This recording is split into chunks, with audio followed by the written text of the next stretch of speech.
Students of 7th class, here I am back with the chapter of histories.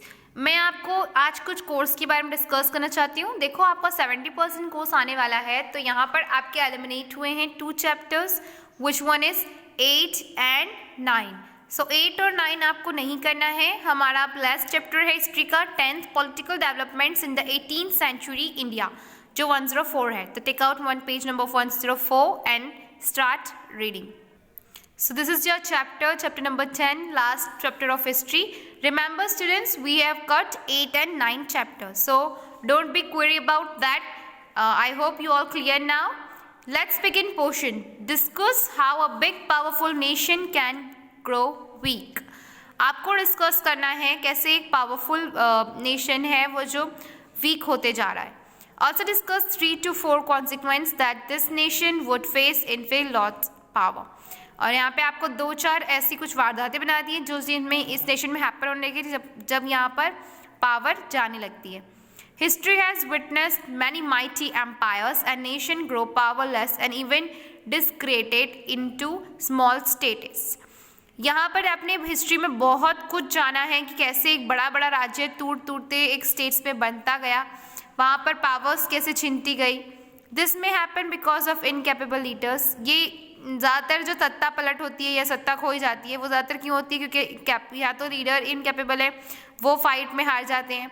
Inefficient administrator, कोई उनके ही under से कोई देशद्रोह जो सेना में से ही कोई उनका ब्रिटिशर्स को साथ दे देता था, इस कारण भी.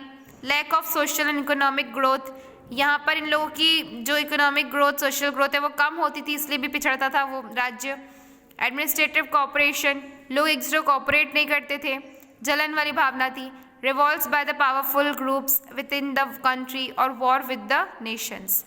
और ज़्यादातर तो जो लड़ाइयाँ होती थी पावरफुल ग्रुप्स से हुई तो फिर वो वीकर वाला तो हार ही जाता था, वैसे वाला काम यहाँ पे होता था. Similarly power of the Mughal empire which span across most of the Indian subcontinent also begin to diminish gradually in the 18th century सी.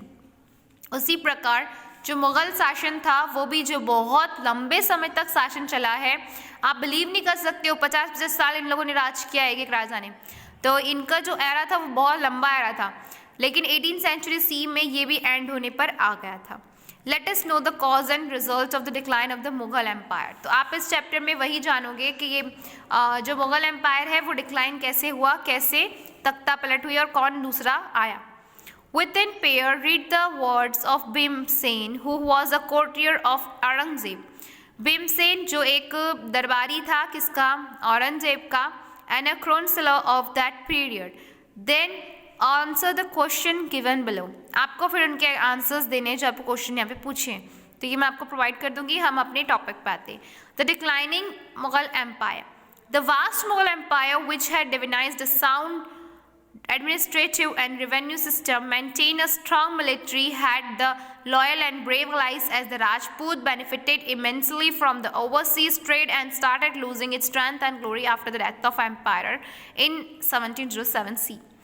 यहाँ पे मुगल का शासन कब कमज़ोर होने लगा, जब उनका एडमिनिस्ट्रेटिव सब जो स्ट्रॉन्ग मिलिट्री थी, लॉयल ब्रेव्स और जितने भी राजपूत थे जो बिल्कुल अपने ट्रेडिंग के लिए उधर चले गए थे सीज, क्योंकि जो इनका मेन राजा था वो नहीं रहा था ना, तो उसकी डेथ के बाद से ये सब लोग थोड़े थोड़े में बढ़ते गए.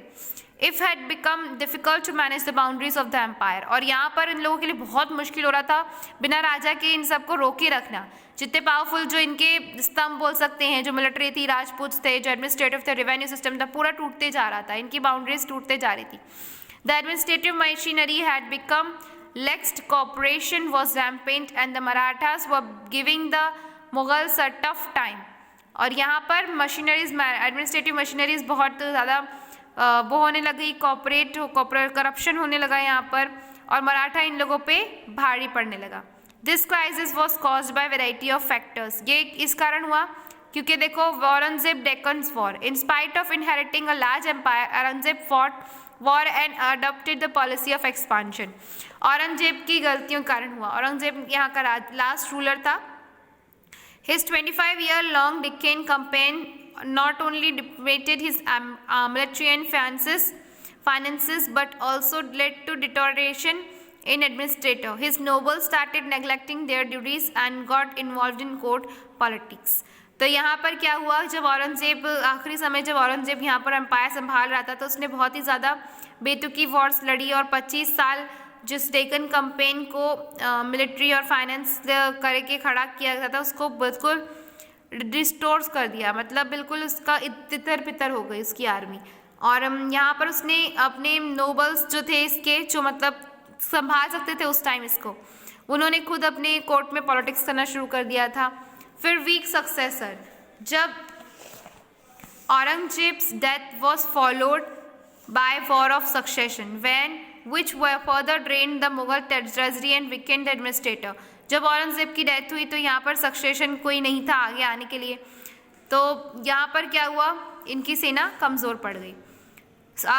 Also the later Mughals who succeeded Aurangzeb were weak and unable to control the subadars governors. तो औरंगजेब के जो वीक थे वो कंट्रोल नहीं कर पा रहे थे सूबादार और मंसूदार्स को। They often control the offices of revenue diwani and military administrator फौजीदार।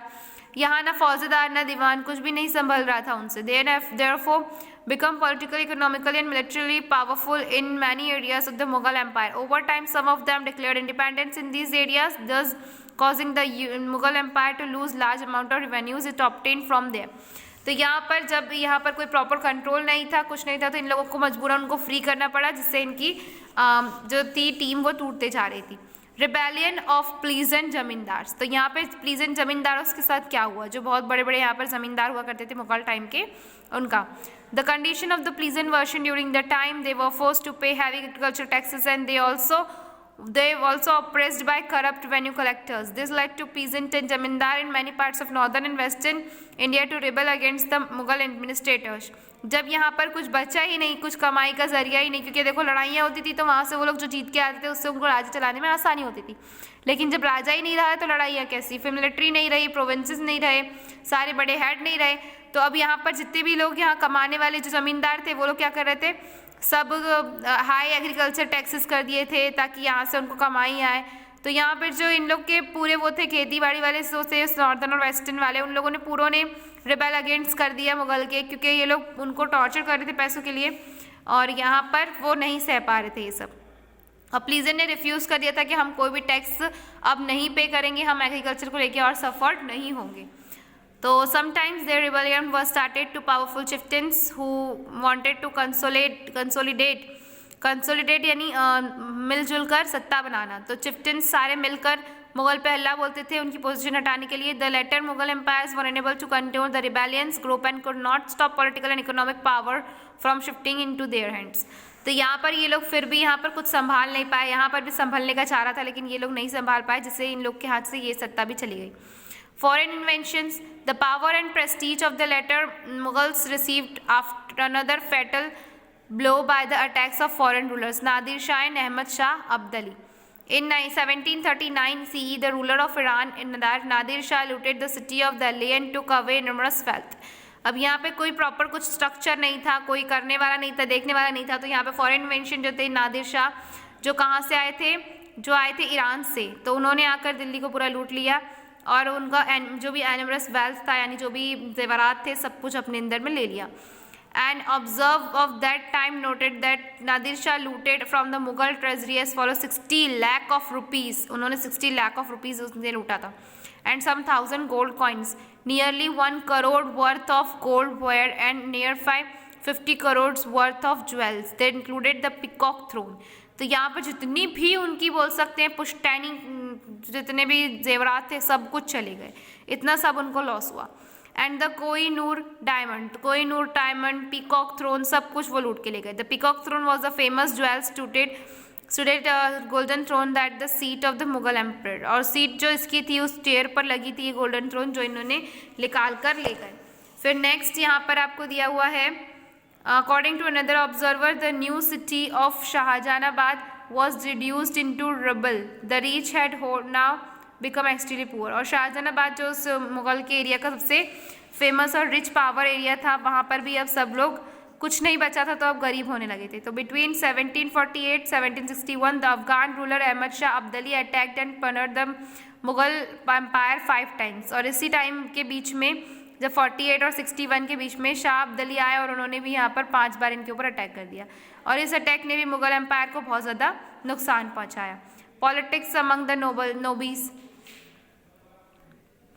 सो यहाँ पर क्या हो गया था, यहाँ पर हुआ था पॉलिटिकली जो इन लोगों ने नोबल्स के बीच में जो चल रहा था, जैसे ईरानियन आ गए, टर्किश आ गए, तो तुरैन्स और फारूक सियार और अलमगार, ये लोग सबके बीच में मतभेद होने लगा क्योंकि कई लोग उनको सपोर्ट करता था टर्किश को, कई लोग तो क्योंकि पैसे ये लोग खिला देते थे ना लोगों को, जितना ये लोग लूट ले जाते तो उसका 1% इन लोग को देते थे, तो ये लोग उसमें खुश थे, तो ये अपने अंदर फूट डलवाने के लिए तैयार हो गए थे।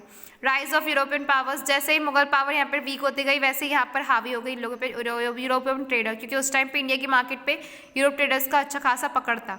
तो इन ट्रेडर्स के बाद ही वो ईस्ट इंडिया कंपनी यहाँ पर आती है तो ट्रेडिंग करने के लिए, जब देखती है लोग कितना मुनाफा कमाते हैं तो ये वहाँ भी ब्रिटिश कंपनी भी यहाँ पर आ जाती है।